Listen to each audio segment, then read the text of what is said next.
बार्शी तालुक्यातील सुरडी इथं ग्रामपंचायतीच्या सार्वजनिक पाणी पुरवठा विहिरीतून विनापरवाना पाणी उपसा केल्याप्रकरणी संबंधितांवर कारवाई करावी अशी मागणी तक्रारदार लक्ष्मण शिंदे यांनी केली।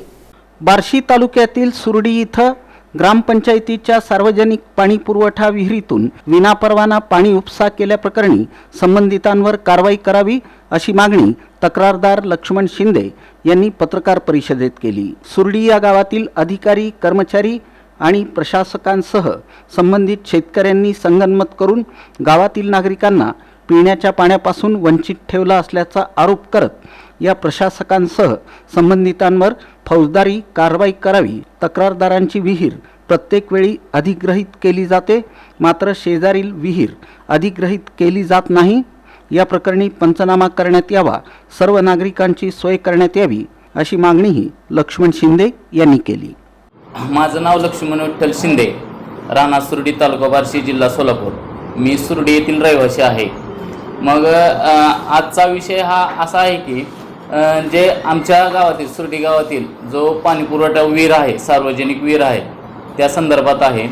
मग सुरडी ग्रामपंचायतची जी विहीर आहे तेथील जे पाणी आहे, तिथं जे सार्वजनिक विहिरीचं पाणी आहे तो शेतकरी काय करतो, संबंधित शेतकरी विनापरवाना बेकायदेशीर पाण्याचा उपसा गेले 7 ते 8 वर्ष चालू आहे।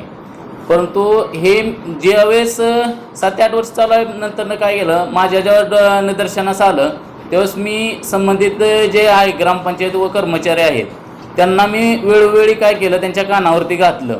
परंतु त्यांनी काय केलं, ह्याच्यावरती कांडोळा केला, म्हणजे ते ह्याची दखल घेतली नाही। मग ह्यांनी ग्रामपंचायतनी दखल नाही घेतली म्हणल्यावरती मी काय केलं, संबंधित जे आहेत तहसीलदार साहेब असतील, BDO साहेब असतील, ह्यांना काय केलं, लेखी पत्राद्वारे कळवलं गेलं। मग लेखी पत्राद्वारे पण कळवलं, परंतु ह्यांनी देखील संबंधित शेतकऱ्याला काय केलं, पांघरून घालण्याचा प्रयत्न केला आणि ह्याच्यावरती काही कार्यवाही झालेली नाही।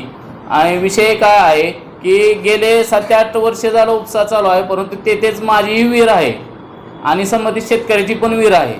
परंतु ज्यावेळेस अधिग्रहण केलं जातं त्यावेळेस त्याचं अधिग्रहण केलं जात नाही, परंतु माझ्या विहिरीवरती कब्जा केला जातो। का केला जातो तर मी एक बहुजन वर्गातला SC समाजाचा असल्यामुळे माझ्यावरती हा अन्याय होतो।